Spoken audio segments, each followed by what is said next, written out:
Imagine writing a philosophy so revolutionary that it basically turns you into a global celebrity overnight. Right, like total rock star status. Exactly. I mean, you are on the cover of magazines. You're packing lecture halls with thousands of desperate listeners. And, your plays are being performed in sold-out theaters across Paris. It's unheard of for a philosopher, really. It is. You become the literal face of a movement, existentialism. And it defines an entire generation. But then your absolute idol. Oh, yeah. Here comes a twist. Right. The man whose work you based your entire life on, the philosopher you revere more than anyone else in the world, writes a public letter calling your life's work a total, arrogant, fundamental misunderstanding. It's just devastating. That is exactly what happened to Jean-Paul Sartre. And the man who delivered that crushing intellectual blow was Martin Heidegger. It is genuinely one of the most brutal intellectual takedowns in modern history. I can't even imagine reading that letter. Right. And what makes it so compelling is that for decades, everyone just assumed these two men were building the exact same philosophical house. Because they use the same words. Exactly. If you look at the cultural atmosphere of the 20th century, the popular narrative was basically that Heidegger poured the concrete foundation, with his incredibly dense, notoriously difficult German phenomenology. Which is, putting it mildly, it's so hard to read. It really is. But the idea was, he poured the foundation, and then Sartre came along and built this sexy, dramatic, rebellious French philosophy of freedom right on top of it. But that's not how Heidegger saw it. Not at all. Heidegger looked at Sartre's beautiful house and essentially said, you built this on the exact same metaphysical swamp I have spent my entire life trying to drain. Wow. Okay, let's unpack this. Because the mission for this deep dive into the source material is to act as a kind of forensic investigation. I like that, a forensic investigation. Yeah, we are going to look into one of philosophy's greatest misunderstandings. We really want to figure out exactly what this Heidegger-Sartre dispute was actually about. And we have to look closely at the texts to do that. Right. We're going to explore why Sartre's legendary tattoo-worthy catchphrase, existence precedes essence, might actually sound hollow when you put it under a microscope. Which is going to shock a lot of people, I think. Definitely. And ultimately for you, the listener, we're going to discover what this epic clash reveals about how you view your own human existence. How could someone as brilliantly perceptive as Sartre allegedly miss the mark so badly? Well, to figure out how Sartre missed the mark, we first have to understand the target Heidegger was actually aiming at. Okay, where do we start? Heidegger was trying to dismantle a 300-year-old philosophical trap. And to understand that trap, we have to travel back to the 17th century. Oh, wow. Going way back. Yeah, back to the mind of René Descartes. Descartes is essentially the architect of the modern worldview, but, he was writing during a period of absolute intellectual terror. Right, the scientific revolution. Because before that, people had a very comfortable, very neat view of the cosmos. Highly comfortable. The medieval scholastic view, which was largely based on Aristotle in church theology, placed the Earth at the literal and metaphorical center of the universe. Everything had its place. Exactly. Everything had a specific God-given purpose. A rock falls to the ground because it desires to return to its natural place. It's almost poetic. It is. Fire rises because it reaches for the heavens. It was a universe just dripping with inherent meaning. But then almost overnight, that all changes. Yeah, telescopes and mathematics start tearing that comfortable universe apart. You have Galileo, Copernicus, Kepler. And they are proving that the Earth is just like a rock. Just a rock spinning in an infinite, cold, empty void. The universe is no longer a meaningful hierarchy. It's suddenly this giant, unfeeling machine governed by blind mathematical laws. I try to imagine what that must have felt like for a thoughtful person living through it. The ground is literally shifting beneath their feet. It was terrifying. Every authority figure they have ever trusted is suddenly wrong. Right, and it induced a massive wave of skepticism. Think about it. If the smartest people for the last 2,000 years were wrong about the Earth sitting still, what else are we wrong about? Everything's up for grabs. Exactly. And Descartes, who was this brilliant mathematician, looked at this spinning, chaotic intellectual landscape and wanted to stop the vertigo. He wanted an anchor. Yes. He decided that philosophy needed a foundation as solid and unarguable as geometry. And his method for finding that foundation is what we now call radical doubt. And this is where we get to one of the most famous and honestly most terrifying thought experiments in history. It really is wild when you dig into it. because Descartes decides he is going to systematically doubt everything he has ever believed. If there is even a 1% chance a belief could be false, he just throws it in the trash. He burns it all down. Yeah. He starts with the senses. He says, okay, can my eyes deceive me? Sure. I see a stick in the water and the refraction makes it look bent. So boom, I can't completely trust my vision. Sensory data is out. But then he goes deeper. He says, what if I am dreaming right now? I mean, I have had dreams that felt entirely real, where I was sitting by a fire reading a book. We all have. Right. So how do I know I am not asleep in a bed right now, hallucinating this entire conversation? That is the crucial pivot. Once you admit you might be dreaming, the entire physical world becomes suspect. It all vanishes. Your hands, the chair you were sitting in, the room around you, they could all be illusions. But, Descartes pushes it even further. What's further than a dream? Well, he thinks, okay, even in a dream, a square still has four sides, right? Oh, true. Math still works in a dream. Exactly. 2 + 2 still equals 4. Mathematical truths seem immune to the dream argument. But then he deploys his ultimate weapon of doubt. The evil demon. The evil demon. His part always messes with my head. It is designed to mess with you. Descartes says, imagine an incredibly powerful, infinitely malicious entity, an evil demon whose sole purpose is to deceive me. Just a cosmic gaslighter. Pretty much. What if this demon has direct access to my mind? What if every time I add 2 and 2, the demon manipulates my thoughts so I come up with 4? But the real answer in the actual universe is something entirely different. Oh, wow. So math is gone, too. Gone. What if there is no physical world, no sky, no earth, no bodies, and all of these things are just a cruel illusion being continuously pumped into my consciousness by this demon? So she has burned everything down to the studs. He has deleted his own body, the universe, and math itself. He is just like floating in a void of absolute deception. It is the darkest moment of absolute doubt. But right there, he hits bedrock. He finds a way out. Yes. He realizes there is one single thing the evil demon cannot deceive him about. If he's being deceived, he must exist to experience the deception. Oh, right. You can't trick something that doesn't exist. Exactly. If he is doubting everything, there must be a doubter. The demon can trick him about the content of his thoughts, but the demon cannot trick him about the activity of his thinking. And from this, we get the famous line. Yes. Descartes derives the most famous phrase in modern philosophy. Cogito ergo sum. I think, therefore I am. Okay, so he saves himself from the void. He finds his unshakable foundation. Why is this a problem? Why does Heidegger view this as a total disaster? Well, if we connect this to the bigger picture, the disaster isn't the cogito itself. It's what Descartes does in the very next breath. What does he do? Descartes says, okay, I know this thinking self exists, but what is this self? He decides it is a res cogitans, which translates to a thinking substance. A thinking substance, okay. And this substance is entirely private. It has no physical dimensions, it takes up no space, and it is indivisible. It is pure, disembodied mind. But he still has to account for everything else, right? I mean, the tables, the chairs, his own physical hands. Right. And to do that, he creates a second, completely distinct category of reality. He calls it res extensa, or extended substance. So that's the physical stuff? Yes, physical matter. It takes up space, it can be measured, it obeys mechanical laws, and crucially, it has zero consciousness. So he basically cuts the universe in two. He takes a massive cleaver and chops the entire universe perfectly in half. On one side, you have the immaterial, private mind. On the other side, you have dead, mechanical, physical matter. This is Cartesian dualism. And here is where it gets really interesting, because this sets up the exact trap that Heidegger talks about. By chopping the universe in half, Descartes essentially traps us inside our own heads. Yes, he creates an immense problem. He turns the mind into like a private, sealed-off movie theater. That is a perfect way to visualize it. According to the Cartesian model, you are sitting inside the dark theater of your skull. You never actually encounter the real, physical world directly. Wait, I don't... No. What you encounter are representations on the screen of your consciousness.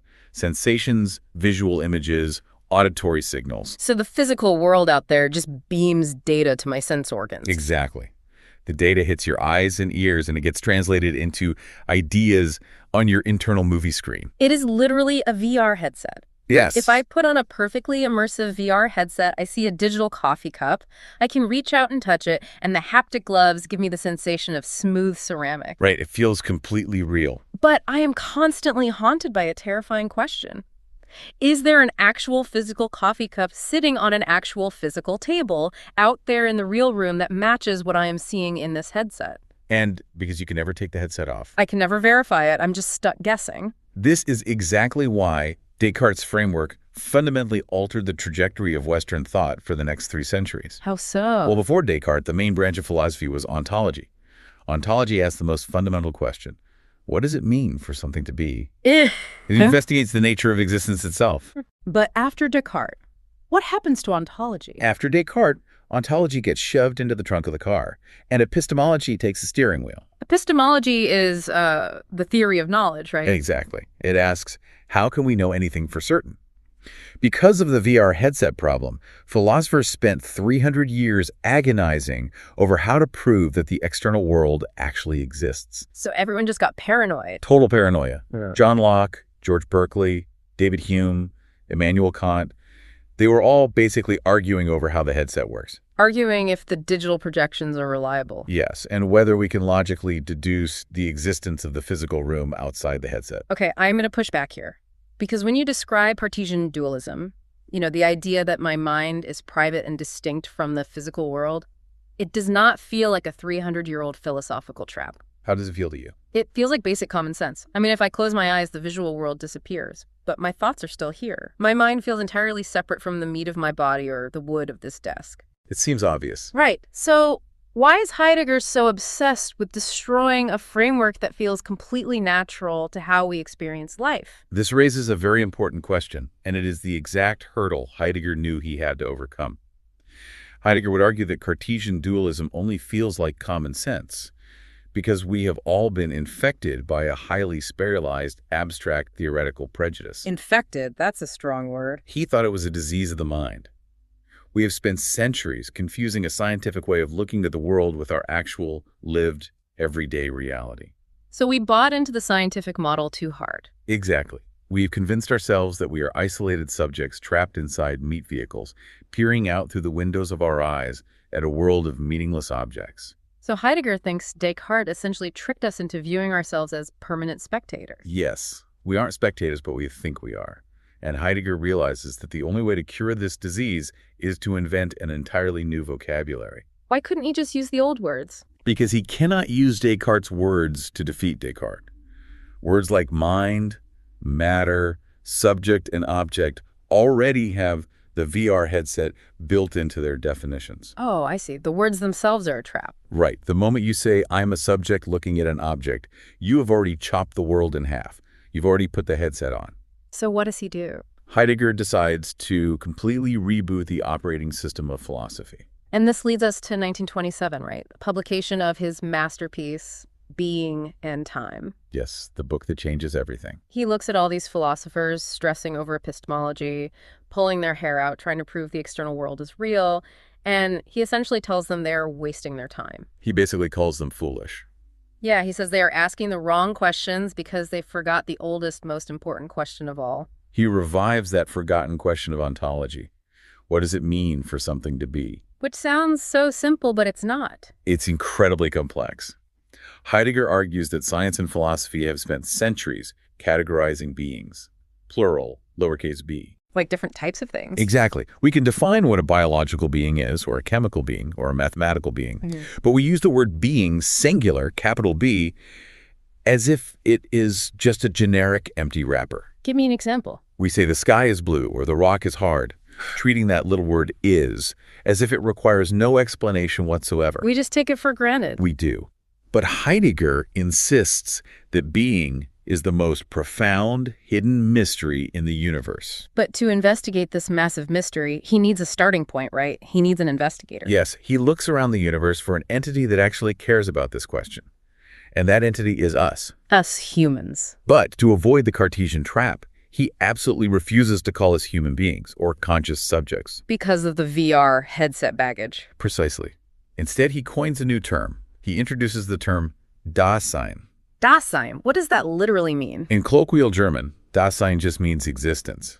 Literally translates to being there. Da means there, sein means being. But Heidegger elevates it to a highly technical concept. Dasein is his replacement for the Cartesian mind. But unlike the Cartesian mind, Dasein is not a ghost hovering inside a machine. It's not the isolated spectator. Exactly. Dasein is fundamentally, structurally, always and already being in the world. And in the text, it is crucial to note that being in the world is heavily hyphenated. It is written as one single, unbreakable word. That hyphenation is highly intentional and vital. Heidegger is signaling that you cannot break this concept down into smaller parts. It is a unitary phenomenon. Meaning you can't separate the being from the world. Right. You do not have a mind on Monday, a world on Tuesday, and then on Wednesday you sit down and figure out a way to glue them together. You cannot peel Dasein away from its world any more than you can peel the wetness out of water. I want to make this concrete for the listener because the way Heidegger proves this is by demanding we look at our actual everyday behavior rather than our abstract theories. Yes, phenomenology, looking at the experience itself. Let's look at the coffee maker analogy. When I wake up at 6 in the morning and stumble into my kitchen, how does that coffee maker actually appear to me? How would Descartes say it appears? Well, if Descartes were right, I would open my eyes, my retinas would receive visual sense data, that data would travel to my private mental theater, my mind would analyze the geometric shape of the plastic and glass, deduce its function, and then command my arm to interact with it. Which is an absurd way to describe making coffee. Nobody does that. Exactly. I just walk in and make the coffee. I don't stare at the machine like it's an alien artifact. I just press the button. You don't deduce it. No. My mind is not separated from the machine by some epistemological gap. My intention, my body, and the coffee maker are all fused together in a single seamless flow of action. Heidegger calls this mode of encountering the world the ready-to-hand. When we are engaged in practical, everyday tasks, the things we interact with are not objects that we are coldly observing. What are they then? They are equipment. And the defining characteristic of equipment is that it tends to disappear when it is functioning properly. The hammer is the classic Heideggerian example here, right? Yes. If you are an experienced carpenter, hammering a nail into a board, where is your focus? It's on the nail or the board. Exactly. You are not looking at the hammer. You are not marveling at the weight of the steel or the grain of the wooden handle. The hammer practically vanishes from your conscious awareness. It becomes part of me. It becomes an invisible extension of your own arm. Your entire focus is absorbed in the project, the house you are building. You are completely integrated with your environment. There is no VR headset. Okay, but then when do we ever experience the world the way Descartes described? I mean, when do things become separate, cold objects? Only when the flow of action is violently interrupted. Think about it. What happens if the head of the hammer suddenly flies off the handle? Well, the hammering stops immediately. The seamless integration shatters. You suddenly step back and you stare at this useless piece of broken wooden metal in your hand. Ah, I see. Only now, in its brokenness, does the hammer become an isolated object with properties like weight and mass. Heidegger calls this the present at hand. This blew my mind when I first grasped it. Heidegger is accusing Descartes of taking a highly specific, totally unnatural mode of existence. Staring at a broken tool when your workflow is interrupted. Yes. Taking that breakdown and declaring that this is the fundamental reality of the universe.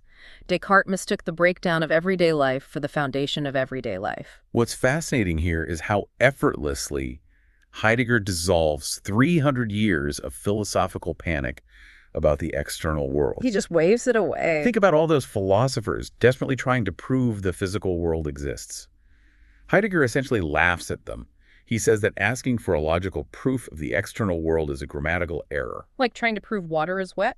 It is like asking to prove that a triangle has 3 sides. To see is its worldly involvements. To doubt the world is to doubt your own structural anatomy. Because you are being in the world. Exactly. The scandal of philosophy, Heidegger says, is not that a proof of the external world hasn't been found. The scandal is that philosophers keep asking for one. It feels like taking off a heavy backpack you didn't know you were wearing. We aren't trapped in our heads. We are out there in the world, entangled with everything. It's very liberating. But if we aren't Cartesian minds, what are we? How does Heidegger describe the anatomy of Dasein? He maps out these structural features. He calls them existentialia. Existentialia. Let's walk through them because they offer such a hauntingly accurate description of what it actually feels like to be alive. They really do. The first one is thrownness, or in German, Geworfenheit. Thrownness. What does that entail? Thrownness is Heidegger's term for the sheer unchosen facticity of your existence. Unchosen. Right. You did not ask to be here. You did not sign a contract prior to birth agreeing to the terms and conditions of reality. You simply woke up one day and found yourself already thrown into a world that was moving at top speed long before you arrived. I think about this whenever I look at a map. If I had been thrown into the world 200 miles to the left, or 50 years earlier, my entire reality would be utterly different. Completely different. The language I speak, the religion I was taught, the economic anxieties that keep me awake at night, none of these were authored by me. I inherited them instantly upon arrival. And this thrownness dictates your starting position. But crucially, it does not lock you in amber, because the sign is not just thrown. Dasein is also characterized by projection, or Entwurf. Projection! This is the forward momentum. Exactly. Dasein is always ahead of itself. Think about a physical object like a stone. A stone is entirely synonymous with its current physical state. It just sits there. It doesn't have dreams. No. But Dasein is never just what it is in the present moment. You are always leaning into the future. You are defined by your possibilities, by what you are reaching toward. You project yourself onto your environment, turning it into a landscape of potential actions. And the connective tissue between the past of our thrownness and the future of our projection is what Heidegger calls care, or Sorge. Yes, care. Now, when I first read this, I assumed he meant care in a, sentimental way, like I care about my family or I care about stray dogs. But he means something much more architectural, right? Yes, he is speaking ontologically, not emotionally. Care means that Dasein is the specific entity with whom its own being is a constant issue. What does that mean in practice? The stone we mentioned earlier does not care that it is a stone. The hammer does not lose sleep over whether it is fulfilling its purpose as a hammer. But your existence matters to you. Even if I claim I don't care about anything. Even if you are deeply depressed and claim to care about nothing, the very fact that you are suffering from a lack of meaning proves that your being is an issue for you. We are structurally burdened with having to figure out how to be. And because that burden is so heavy, because it is exhausting to constantly care about your own existence, we invent ways to hide from it. We absolutely do. This brings us to fallenness, or verfallen. This might be my favorite concept in the whole book. Heidegger says that to escape the weight of our own individual existence, we fall into the crowd. We fall into what he calls the they, or Das Man. Das Man is the anonymous, dictatorial voice of social conformity. It is the invisible authority that tells us how things are done. How does it dictate our lives? We eat what one is supposed to eat. We watch the television shows one is supposed to watch. We adopt the political opinions one is supposed to hold. We just blend in. Right. When you live in the mode of the they, you never have to make a genuinely original choice. The crowd makes all your decisions for you, and in return, you get to surrender the anxiety of having to be an individual. It is the ultimate anesthetic. And today, with algorithmic social media feeds, Das Man is stronger than ever. Oh, absolutely. The algorithm explicitly tells us what they are outraged about today and what they think is acceptable. We just slip into the current and drift. And Heidegger's very clear that this isn't necessarily a sin. It is just our default setting. But it keeps us profoundly alienated from our true selves. It keeps us in a state of inauthenticity. So how do we snap out of it? How do we become authentic? To wake up from the comforting hypnosis of the crowd, Dasein must be violently ripped out of its everyday routines. And the mechanism that does this is the most difficult of the existentialia to digest. And what is that? Being towards death, or sinsum tode. Okay, let's wade into this carefully, because he is not just saying, remember that you will physically die one day. This is not a biological observation. Not at all.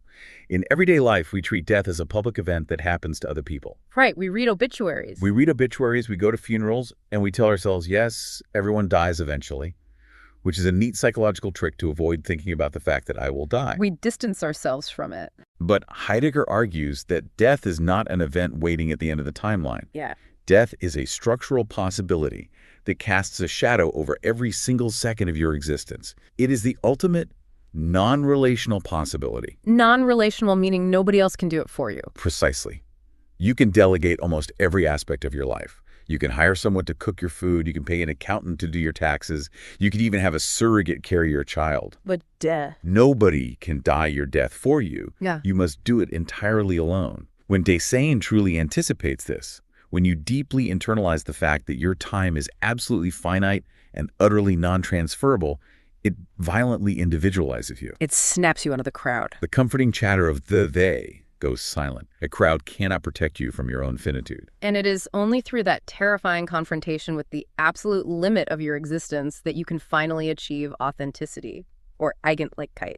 Yes, authentic. You stop drifting. You turn around, look at the specific finite possibilities you were thrown into, and you resolutely take ownership of them. You stop living a generic life, and you start living a life that is unapologetically your own. If we pause here and look at what Heidegger has constructed in Being and Time, the architectural achievement is staggering. It's massive. He has completely mapped out the human condition. Our anxiety, our social conformity, our mortality, our practical engagement with tools, and he has done it without ever relying on Descartes. He proved you don't need a VR headset. He never needed the word mind. He never needed the word epistemology. He successfully bypassed the whole problem entirely. It is a total philosophical triumph. He built a completely new language that actually matches our lived experience, and yet, this is exactly where our story takes its wildest turn. This is where things go off the rails. Because Heidegger's goal with all of this was never just to write a brilliant psychological profile of human beings. Dasein was just the entryway, right? Exactly. The ultimate goal was to pass through the structure of design to answer the fundamental question of ontology. What is being itself? But history intervenes. We fast forward to the early 1940s. The world is tearing itself apart in World War II. Such a dark time. And a French soldier, a meteorologist named Jean-Paul Sartre, is captured by the Germans and sent to a prisoner of war camp in Trier. Yes. And while sitting in that camp, surrounded by barbed wire and guards, Sartre manages to get his hands on some Heidegger. Talk about heavy reading for a PRW camp. Right. He reads Being and Time, and it acts like a lightning bolt on his intellect. He sees these concepts: thrownness, anxiety, the future-oriented nature of projection, the demand for authenticity. And what does he think? He realizes he has found the perfect toolkit to describe exactly what he is experiencing. So he takes these tools back to Paris after he is released, and he begins to write. And this brings us to 1943, when Sartre drops an absolute bomb on the intellectual world, his massive treatise, Being and Nothingness. A monumental book. On the surface, it reads like a French translation of Heidegger. He uses almost identical vocabulary. But under the hood, Sartre is executing a massive radical U-turn. And this U-turn is the genesis of the entire dispute, because Sartre is not interested in Heidegger's cosmic question about the meaning of being. What does Sartre care about? Sartre is interested in a much more immediate, visceral question. What is it like to be a human consciousness navigating a hostile, absurd world? Which sounds great to a modern ear. It does. But for Heidegger, the very second you make consciousness the center of your philosophical universe, you have failed. You have unknowingly invited Descartes back into your house. Let's look closely at how Sartre does this. He looks at reality, and just like Descartes, he splits it into two fundamentally opposed camps.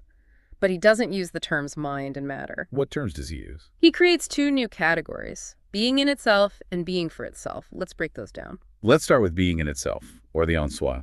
This is Sartre's category for everything that is not conscious. The physical universe: rocks, trees, tables, mountains. Okay, so just the stuff. Sartre describes the in itself as having full positivity. It is entirely solid, opaque, and self-identical. A rock is completely full of its own rockness. Meaning what? There is no internal distance within a rock. It does not secretly harbor a desire to be a slightly more jagged rock tomorrow. It simply is. It is static and mute. Okay, that makes perfect sense. The physical world is just a dense block of matter. But what about us? Human consciousness belongs to the second category, being for itself, or the pour soi.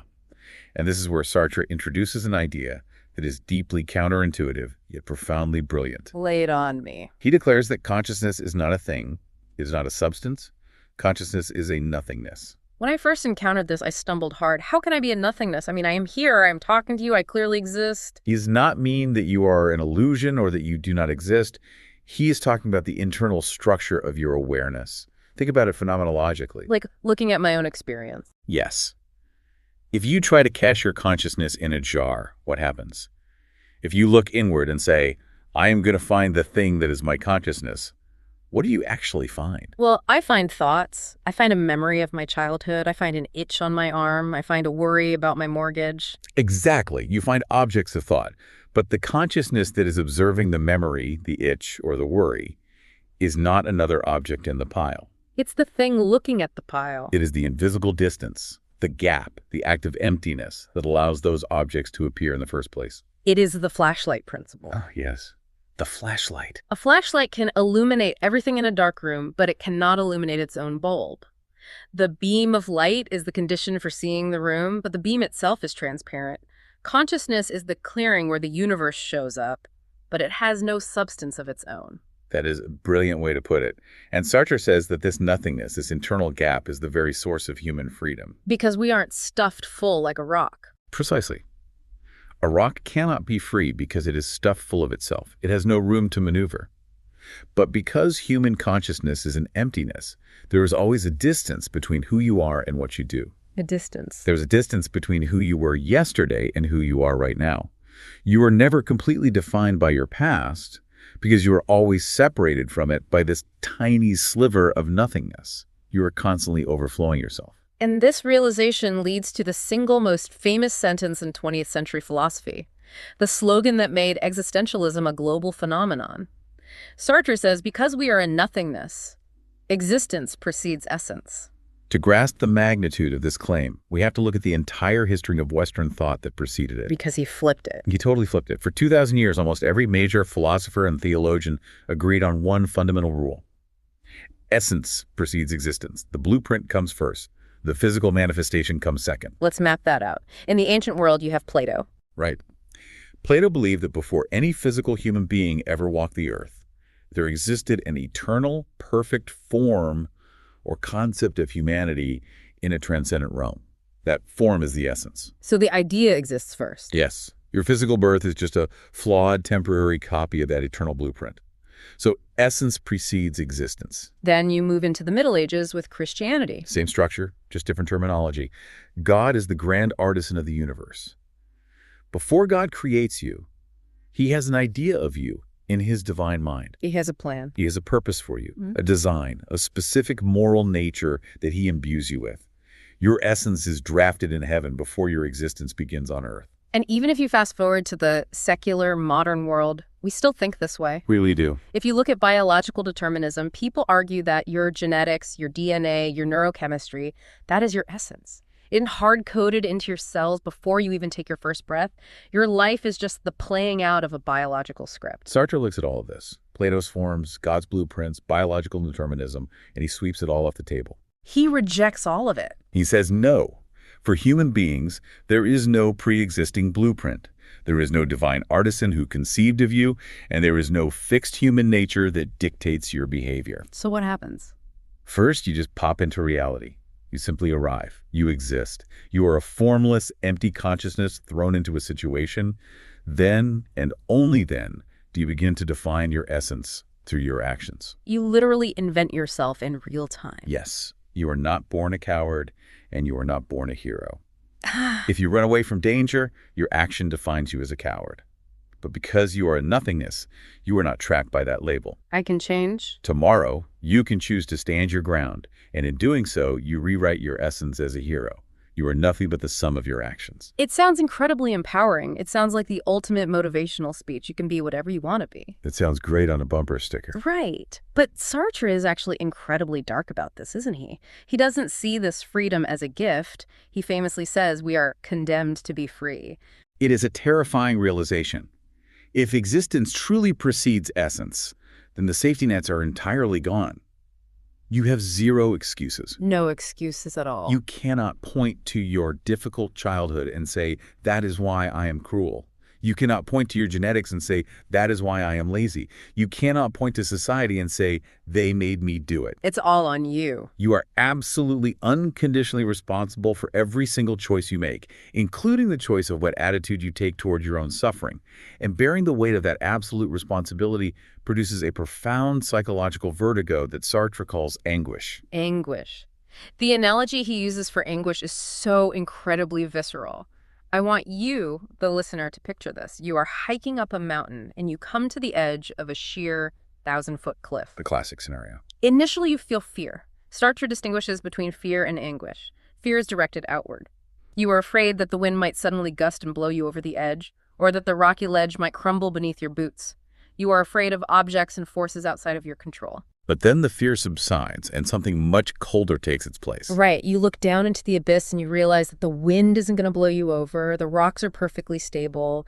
The only thing threatening your life right now is you. It's a chilling thought. You realize that you possess the absolute unconstrained physical capability to simply step forward into the void. There is no psychological barrier, no law of physics, no divine intervention that will physically stop your legs from walking off that cliff if you choose to do it. Nothing is stopping you. Your continued existence is solely dependent on your ongoing, moment-to-moment choice not to jump. That dizzying, sickening realization of your own radical freedom. That is anguish. What is fascinating here is observing how human beings react to this anguish. It is simply too heavy for most people to bear continuously. We want to break from it. We desperately crave the comforting solidity of the in itself.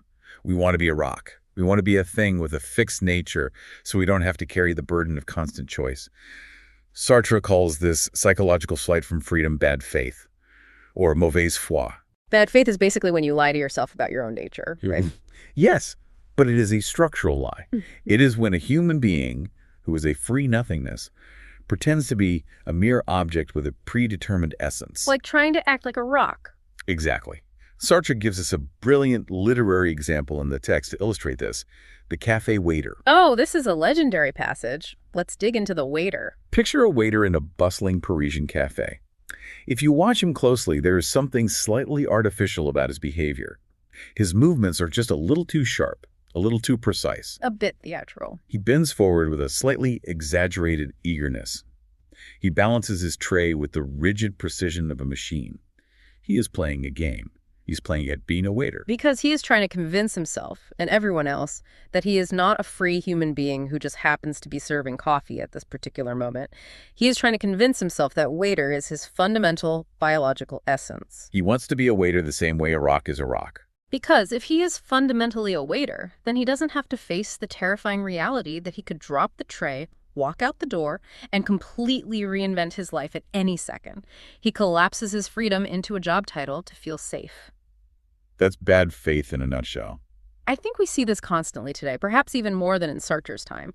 Think about LinkedIn, or the obsession with building a personal brand. Oh, personal branding is peak bad faith. What is a personal brand? It is taking the chaotic, beautiful, uncapturable nothingness of your human consciousness and intentionally squashing it into a 2-sentence bio and a fixed set of highly marketable personality traits. We want to be objects. We want people to look at us and say, oh, she is a tech visionary, or he is a thought leader. We label ourselves, I am an introvert, I am an Enneagram Type 4, I am an Aries, and we use these labels as excuses. I can't go to the party, I'm an introvert. Exactly. We treat these temporary behavioral patterns as if they are ironclad laws of physics. We are drowning in bad faith. That is a perfect modern application. But Sartre is also careful to point out that bad faith can swing in the exact opposite direction. You can deny your facticity just as easily as you deny your freedom. Wait, give me an example of that. How do you deny your facticity? Imagine someone who is drowning in $50,000 of credit card debt. They have no income. But they keep going out to expensive dinners and buying designer clothes. And when confronted, they say, money is just a social construct. I am a free spirit. My soul cannot be constrained by banking algorithms. Oh, I've met that person. We all have. Yeah. That is also bad faith. They are completely denying the hard, concrete facts of their situation in order to pretend they are a disembodied consciousness floating above reality. So what's the solution? Authenticity, for Sartre, requires walking a razor-thin wire between these two extremes. You must fully acknowledge the hard, limiting facts of your situation while simultaneously embracing your absolute freedom to choose your attitude and your response to those facts. Okay, so we have existence preceding essence, we have the anguish of absolute freedom, and we have the trap of bad faith. But Sartre adds one more layer to this, and it is the part that makes his philosophy so socially explosive. Yes. The look. It is his concept of the look, or le regard. Let's get into that. This is where Sartre's genius for psychological observation really shines. He asks us to imagine a scenario. You are alone in a public park. Okay, just me and the trees. Because you are alone, you are the absolute center of your universe. You are the subjective organizing force. The benches, the trees, the paths, they're all just objects arrayed around you, waiting for you to use them. You are the master of this domain. I am the only flashlight in the dark room. Exactly. But then a stranger walks into the park. And this stranger looks at you. Moment that happens, my entire universe fractures. Completely. Because the moment the other looks at you, you realize with horror that you are no longer the absolute center of reality. To the stranger, they are the subject, and you are just another object in their universe. I'm just part of their scenery. No different from the park bench or the tree. The stranger's gaze categorizes you, judges you, and pins you down. They might look at you and think, what a poorly dressed man, or what an awkward posture. So they take my freedom. You are suddenly robbed of your internal freedom and reduced to a fixed external object. This perfectly explains that hot flush of shame you feel when you are caught doing something embarrassing. Say you were in your kitchen, dancing wildly to a song, totally unself-conscious. You are pure, flowing freedom. You are in your own world. And then you turn around and realize your roommate has been standing in the doorway watching you for 30 seconds.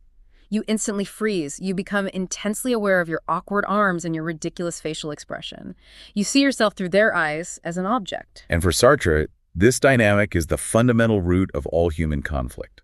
We are locked in a constant, invisible psychological war with everyone around us. A war of looks. Yes, I am trying to maintain my status as a free subject by looking at you and reducing you to an object, while you are desperately trying to do the exact same thing to me. We are constantly trying to steal each other's freedom. Which gives us the context for the most famous line he ever wrote.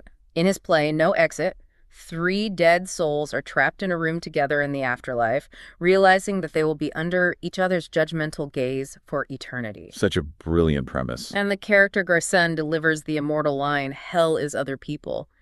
He didn't mean people are annoying. He meant that the mere presence of another consciousness is an existential threat to my freedom. It is an incredibly dramatic, almost cinematic vision of human existence. You have radical freedom, agonizing responsibility, constant self-deception, and endless psychological warfare. It's intense. It is no wonder that Sartre became a global sensation, particularly in the aftermath of World War II, when institutions had failed and people were grappling with immense trauma. Sartre offered a philosophy of absolute individual empowerment. He became the undisputed king of the intellectual world. Which sets the stage perfectly for the confrontation. Sartre is riding high. He is the voice of a generation. And during this peak of his fame, a French philosopher named Jean Beaufret decides to write a letter to Martin Heidegger. Right, Beaufret reaches out. Heidegger is living a very quiet, somewhat disgraced life in a small cabin in the Black Forest in Germany. Beaufret essentially writes to him and says, hey, Professor Heidegger, what do you think about Jean-Paul Sartre? He is using all your concepts from being and time to build this amazing philosophy of humanism. You must be thrilled that your work is inspiring such a massive global movement. You probably expected Heidegger to be flattered. Right. And Heidegger's response is a text published in 1947 called The Letter on Humanism. It is framed as a polite response to Beaufret, but in reality, it is a systematic, surgical, absolute demolition of Jean-Paul Sartre. It is brutal. Heidegger looks at this massive, world-famous philosophical system Sartre has built, and he essentially says, this man missed the entire point of everything I ever wrote. He basically calls Sartre a philosophical amateur. Let's break down this takedown, because the text outlines 4 very specific, fatal objections Heidegger raises against Sartre. And the first objection aims right at the heart of Sartre's empire. The catchphrase, existence precedes essence. Heidegger says Sartre completely botched the terminology. This is a phenomenal critique. Heidegger points out that when he wrote Being and Time, he actually put the word essence in quotation marks when discussing Dasein. He wrote that the essence of Dasein lies in its existence. Why are those quotation marks so important? Those quotation marks were not a typographical error. They were the entire point of his project. Because Heidegger was trying to show that the very concepts of essence and existence are broken Cartesian tools. Oh, like they belong to the old way of thinking. Exactly. For centuries, philosophers treated essence, which is what a thing is, and existence, which is the fact that it is, as 2 entirely separate properties that somehow get glued together. And Heidegger hates that separation. He put essence in quotation marks to signify that for Dasein, this distinction collapses entirely. Your what is completely indistinguishable from your how. You cannot pull them apart. He was trying to throw the old metaphysical toolkit into the ocean. And what did Sartre do? Sartre came along, read the sentence, took the quotation marks off, and simply reversed the order of the words. First existence, then essence. Oh, wow. He didn't invent a new tool. Heidegger looks at this and says, Sartre didn't throw the Cartesian toolkit into the ocean. He just picked up the exact same tools, rearranged them on the workbench, and thought he invented something new. That is hilarious. Sartre is still playing the same ancient, flawed, metaphysical game of separating reality into two chunks. He just swapped the subject and the predicate. That is devastating. It is like telling someone they didn't escape the prison. They just rearranged the furniture in their cell. Exactly. And this leads directly to the second objection. Anthropology versus ontology. Yes. Sartre took Heidegger's massive cosmic inquiry into the nature of being, and he shrunk it down to fit inside the human skull. Sartre's entire philosophy is asking anthropological and psychological questions. Like, what is human freedom? How do humans deceive themselves? How do humans interact with other humans? Right. Those are human questions. But I have to ask, isn't the human drama the part that actually matters to us? I mean, why is Heidegger so upset that Sartre focused on the human experience? Because Heidegger argues that if you focus exclusively on the actors in the play, you completely ignore the stage that makes the play possible. A stage? Yes. Sartre takes the universe for granted. He takes the fact that there is a world at all, a clearing where things can show up, as given. Heidegger wants to know about the clearing itself. He wants to look deeper. He wants to know what it means for anything to be. A rock, a star, a thought, a human. By turning philosophy into a study of human psychology, Sartre has abandoned the ultimate question. Which tees up the third objection perfectly, because it is all about how they view nothingness. For Sartre, nothingness is something that human consciousness does. Right, the flashlight beam. It is an action of the subject that introduces gaps and possibilities into the solid physical world. Exactly. Sartre makes nothingness a property of the human mind. But for Heidegger, nothingness is an ontological feature of the universe itself. What does that mean, an ontological feature? Think back to the concept of profound anxiety in Heidegger's work. When the everyday world of useful tools breaks down and the comforting chatter of the crowd falls silent, Dasein is brought face to face with the sheer ungrounded nothingness that underpins all reality. So it's not something we make. No, it is not something we create with our minds. It is the ultimate reality that reveals itself to us. By claiming that humans generate nothingness, Sartre has once again trapped us in a subjective, human-centered delusion. And that human-centered delusion brings us to the fourth and final objection, where Heidegger really twists the knife. It is his absolute rejection of Sartre's humanism. This is where Heidegger gets very stern. Sartre proudly labeled his philosophy a humanism. He argued that because there is no God to give the universe meaning, human beings are the absolute center of reality. We are the sole source of value. We project meaning onto a meaningless void through our radical choices. And Heidegger views this as the ultimate expression of human arrogance. Hubris on a cosmic scale. Yes. Heidegger says that placing humanity on the throne of reality, pretending that we are the masters who dictate meaning to the universe, is the exact toxic mindset that is destroying the modern world. How is it destroying the world? He says it is the mindset of technological domination, viewing the entire planet as nothing but a raw resource waiting for human beings to exploit it and stamp our will upon it. What is the alternative, then? If we aren't the masters of the universe, what is our role? Heidegger uses this incredibly beautiful, haunting phrase in the letter. He says, we are not the masters of being. We are the shepherds of being. We don't manufacture meaning in our brains like a factory produces cars. Meaning is something that gives itself to us. Our proper role is not to violently force our will upon the world, but to cultivate a posture of humble receptivity. To just listen. Yes, we are the clearing in the forest where the mystery of existence can show itself, and our job is to listen to it and care for it. Okay, I have listened to this entire takedown, and I understand Heidegger's philosophical purism, but I have to jump in here with a major pushback on behalf of you, the listener. Go for it. Because when I look at these two men in the 1940s, Heidegger is sitting in a quiet cabin in the Black Forest, writing mystical poetry about the unfolding of being, while he himself had a deeply problematic, complicit relationship with the Nazi regime that had just finished burning Europe to the ground. Yes, that is a massive, dark reality of his biography. The text notes that contrast.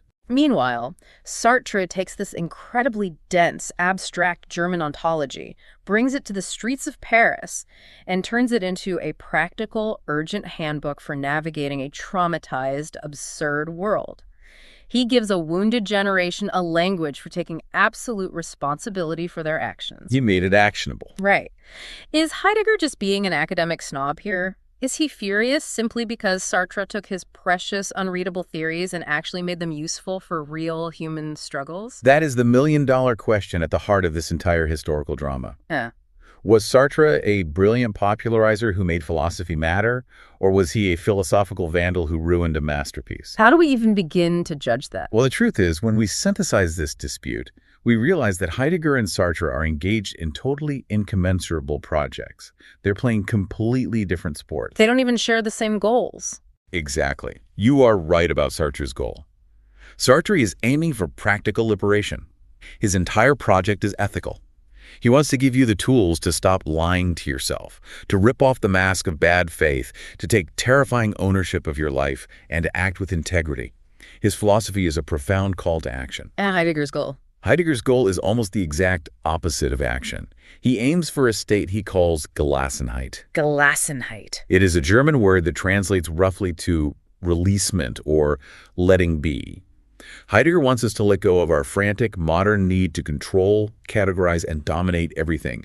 It is not a self-help manual. So he won't help me with my career crisis? No. Heidegger's philosophy is not going to help you decide whether to quit your corporate job or whether to confront your toxic parents. His goal is to invoke wonder. He wants to shift your relationship to reality on a cosmic scale so that you stand in silent awe at the simple, staggering fact that anything exists at all. Wonder versus action. And if we look at how history judged this dispute, it is fascinating. In the late 1940s and 50s, Sartre's call to action won out. He was untouchable. He was a king. But the text notes that as we move into the 1960s, the intellectual tide in France began to dramatically shift away from Sartre. Yes. A new generation of brilliant French thinkers emerged. People like Michel Foucault, Jacques Derrida, and Gilles Deleuze. And they fundamentally changed the landscape. Explain how they did that, because these names get thrown around a lot, but how do they connect to the Sartre-Heidegger fight? This new generation eventually realized that Heidegger was right about Sartre's fatal flaw. They looked at Sartre's idea of this absolute, sovereign, radically free human subject who can just reinvent themselves at any moment, and they found it incredibly naive. They thought Sartre was too optimistic. They thought he was ignoring the invisible walls around us. This new movement, which eventually birthed structuralism and post-structuralism, argued that we are far more constrained than Sartre wanted to admit. They argued that we do not speak language, language speaks us. Language speaks us, meaning we are programmed by it. Yes. The very concepts we used to think are dictated by historical power structures and hidden social architectures that operate far beneath our conscious awareness. So Foucault and Derrida basically agreed with Heidegger that the Cartesian subject is a myth. Exactly. They dismantled Sartre's heroic, freely choosing individual, proving that we are deeply entangled in systems we did not design and cannot easily escape. Sartre's absolute freedom was replaced by a deep analysis of systemic constraints. Which brings us back to the ultimate debate over freedom, because this is where the philosophy stops being abstract and hits you, the listener, right in the chest. Sartre promises us absolute freedom. He promises that we are always free. He promises that no matter how terrible our circumstances, no matter how oppressive the regime we live under, we always retain the ultimate, inviolable freedom to choose our attitude. We can always say no. We can always redefine who we are. But Heidegger looks at that and calls it an arrogant fantasy. Heidegger insists on what we might call situated freedom. Situated freedom? Yes.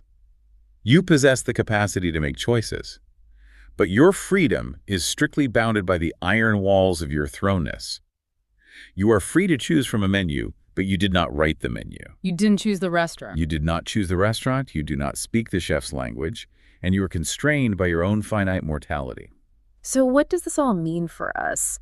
How do we hold these two titans together in our own minds? Because I think anyone listening to this deep dive feels the tension.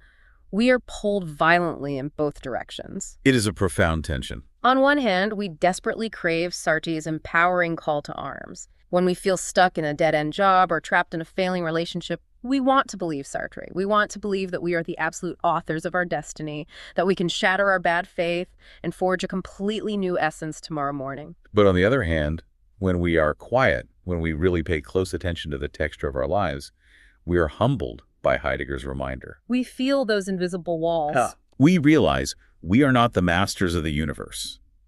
We feel the profound, inescapable weight of our thrownness, the cultural biases we can't quite shake, the biological limits of our aging bodies, the blind spots created by our native language. We are the authors of our lives, and yet we are not the authors of our lives. The wisest approach seems to be accepting that this dispute cannot be neatly resolved because they are illuminating two sides of the same paradoxical coin. I completely agree. We have an unbelievable capacity to transcend our circumstances, but that capacity only exists within the narrow clearing of a world we did not create. It has been a massive journey today. A really epic deep dive. We started with Descartes, trapped inside the lonely, isolated VR headset of his own mind, terrified of an evil demon.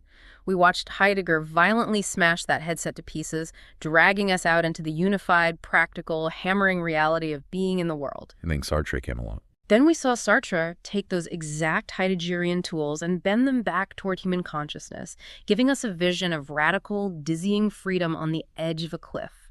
And finally, we witness Heidegger's devastating counterattack, his reminder that we are merely the humble shepherds of a mystery far larger than ourselves. It is a dispute that probes the absolute limits of how we understand our place in reality. And the fact that it still feels so vital, so unresolved decades later, is a testament to the power of both thinkers. Which leaves us with a final, provocative thought for you to carry into your week. Think about the specific cultural moment we are living in right now. We live in an era obsessively focused on finding your true self, optimizing your daily routine, and curating your perfect personal brand. It's everywhere. The next time you find yourself agonizing over exactly which words to use on your LinkedIn profile or stressing over how you present your lifestyle on social media, ask yourself what you're actually doing in that moment. It's a tough question to answer, honestly. Are you practicing Sartre's ultimate freedom, boldly and creatively authoring your essence out of nothing? Or are you just a modern digital version of the cafe waiter? Caught in bad faith. Are you desperately fleeing the terrifying, uncapturable nothingness of your true freedom by trying to package your beautiful, chaotic life into a neat, easily digestible, highly marketable thing? It is a question worth asking the next time you update your status. Thank you so much for joining us on this deep dive into the source material. We will see you next time.